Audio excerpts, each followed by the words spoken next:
பெரும் மதிப்பிற்குரிய சகாயம் IAS வாழ்க்கை வரலாறு. இவர் புதுக்கோட்டை மாவட்டம் சித்தன்னவாசல் அருகில் உள்ள பெருஞ்சுனை சிற்றூரை சேர்ந்த விவசாய குடும்பத்தை சார்ந்த உபகாரம் பிள்ளை சவேரி அம்மாள் தம்பதியினருக்கு மகனாக பிறந்தார்.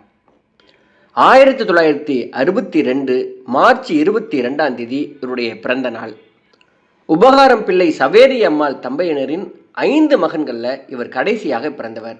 பெருஞ்சுனையில் பள்ளி படிப்பு, புதுக்கோட்டையில் பட்டப்படிப்பு, சென்னையில் புகழ்பெற்ற லயோலா கல்லூரியில் முதுநிலை பட்டப்படிப்பு, சென்னை அம்பேத்கர் அரசு சட்டக் கல்லூரியில் சட்டப்படிப்பு என்று கல்வி பெற்றார்.